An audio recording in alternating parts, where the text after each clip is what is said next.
میں ہماری محبت کی منتظر ہوں جو مجھے عالم رویا میں لے جائے گی، جس کی ہر چیز خاص ہوگی، اس میں درد بھی ہوگا پر اس کا پھل بہت میٹھا ہوگا۔ اپنے الفاظ اور جذبات کبھی بیان نہیں کر سکی کیونکہ ایک گہری سوچ رکھنے والا غلط فہمی کے خیالات دینے سے خائف رہتا ہے۔ تم وہی ہو، بدلی میں ہوں۔ میری محبت پھلدار پیڑ بننے کے بعد تھوڑی بدل گئی ہے، نہیں بڑھ گئی ہے، یا شاید یہ پھل مجھے تم سے پہلے سے زیادہ محبت کرنے کی وجہ بنی ہے۔ میں لفاظی نہیں کرتی تھی پر اب کرنے لگی ہوں، لوگوں سے ملنے لگی ہوں۔ تم بھی ایسے ہی ہو؟ وہ لفاظی کرنے والا آدمی نہیں تھا پر اپنے کہے لفظوں پر پورا اترنے والا آدمی تھا۔ اپنے لفظوں پر پورے اترو اور واپس آ جاؤ۔ وہ چند لمحوں کے لیے رکی، ذہن میں مزید باتیں آئی۔ میری وارڈروب کچھ زیادہ نہیں بدلی لیکن میرے لیے تنگ ہو رہی ہے۔ اس کی پلکیں اٹھی، اس نے بک شیلف پر مکڑی کے جالے پر مکڑی کو لٹکتے ہوئے دیکھا۔ وہ اسے اپنی جانب کھینچتی، وہ نگاہیں جھکا لیتی، بار بار پلکیں اٹھتی۔ وہ اپنے جالے سے نیچے اترنے کی کوشش کر رہی تھی، جالا کمزور پڑ رہا تھا، وہ ایک طرف لٹک کر جھول رہی تھی۔ اس نے اسے پھر سے دیکھا پر اب وہ سر جھکا کر لکھنے لگی۔ اب میں اپنی صفاقی میں ایک حدت محسوس کرتی ہوں۔ وہ جالے سے لٹکتی ہوئی مکڑی اسے اپنی جانب پھر سے کھینچ رہی تھی۔ اس لاپرواہ سی دنیا میں انسانوں کے احساسات کو محسوس کرنے لگی ہوں۔ تم نفسیاتی احساسات کے مرض میں مبتلا تھے اور میں جذباتیت کے۔ اس کی پلکیں اٹھی، جالا لٹک رہا تھا پر مکڑی وہاں نہیں تھی۔ اس نے افسوس سے لب دبائے اور پھر پلکیں جھکا لی۔ ہر سو خاموشی چھائی تھی۔ قدموں کی آواز پر اس نے لڑکیوں کو کتابیں تلاشتے ہوئے دیکھا۔ اس نے چند لمحوں کے لیے قلم چھوڑ دیا، ایک نظر اپنے خط کی جانب دیکھا اور پھر خود کو۔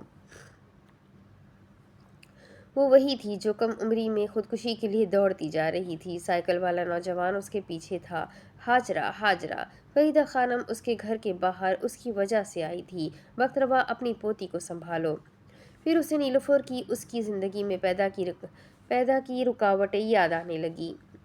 ابا جی، اس سے پہلے یہ کچھ کرے اس کی شادی کروا دے۔ اس نے یادوں کے پہیے کو پیچھے گھمایا۔ کم سن بچی اپنے بھائی کو سینے سے لگائے ہوئے کھڑی تھی۔ پولیس اس کے داجی اور دادی سے باس پرس کر رہے تھے۔ اس کے باپ اور چچا کی وجہ سے انہیں تھانے لے جانے کی ضد کر رہے تھے۔ پولیس افسران کی اس پر نگاہیں اسے کچھ ٹھیک نہیں لگ رہی تھی۔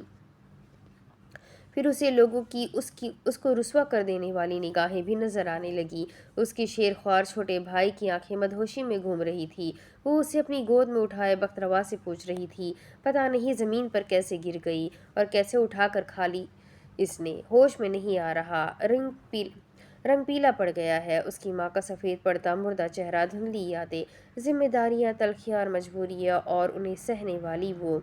اس نے ایک گہری سانس لی، قلم اٹھایا۔ میں نے اپنے ماضی کے ہر دکھ سے پیچھا چھڑا لیا ہے۔ میں ہر وقت اللہ سے ایک دعا کرتی تھی۔ اسے بازگشت سنائی دی، اللہ تو حق، تیرا وعدہ حق، تیری دنیا حق، ازل سے ابد تک جو تو نے بیان کیا وہ حق، تجھے تیرے حق ہونے کا واسطہ، مجھے تو دکھا دے حق، مجھے اللہ نے حق دکھا دیا ہے۔ میری دعا سن لی گئی ہے اور ہر دعا سن لی جاتی ہے۔ مجھے اب لگنے لگا ہے اللہ میری سنتا ہے۔ ایک دعا اور کرتی ہوں، ایسی کوئی سیاہی ہی نہ ہو جو تمہارے نصیب میں اب کوئی غم اور زر لکھے، ایسی کوئی مٹی نہ ہو جسے تم سونا نہ کر سکو، ایسی کوئی مجبوری نہ ہو جو اب تمہیں مجھ سے دور رکھ سکے، ایسا کوئی پانی نہ ہو جو تمہاری آنکھوں سے اشک بن کر ٹوٹے، ایسی کوئی خوشی نہ ہو جو تمہیں مل نہ سکے۔ میں نے دعا مانگی ہے، اللہ اور اس کے فرشتے گواہ ہے، یہ خط، یہ قلم، یہ سیاہی، میری روح اور میرا دل گواہ ہے، جو لکھ رہی ہوں میری وفا ہے۔ خدا کرے ایسی کوئی زندگی نہ ہو جس میں اب تم اور میں ساتھ نہ ہو۔ اللہ نے ہمیں بیٹے دیے تو انشاءاللہ انہیں آداب فرزند ابراہیمی سکھائیں گے۔ اللہ نے بیٹی دی تو ہم اسے بھی بہادر، اپنے مردوں کے شانہ بشانہ چلنے والی عورت بنائیں گے۔ بہار اپنے جوبن پر ہے، حاجہ صحرا کو نخلستان بنا چکی ہے، میٹھے چشمے پھوٹنے والے ہیں اور غزال الماس آنکھیں تمہاری منتظر ہے، جلدی آنا، فقط تمہاری ہاجرہ۔ وہ قلم بند کرنے لگی، صفحہ مکمل ہو چکا تھا۔ وہ ایک ایسا خط لکھ چکی تھی جسے ارسال کوئی پوسٹ آفس نہیں کروا سکتا تھا۔ وہ ایک ایسا خط تھا جسے ارسال کا طریقہ محض دل بدل راہ دارا تھا۔ یہ انگوٹھی۔ گاڑی میں بیک سیٹ پر بلی بیٹھا تھا، اس کے برابر میں ہاجرہ، سفید پینٹ پر سفید گھٹنوں تک آتی لیس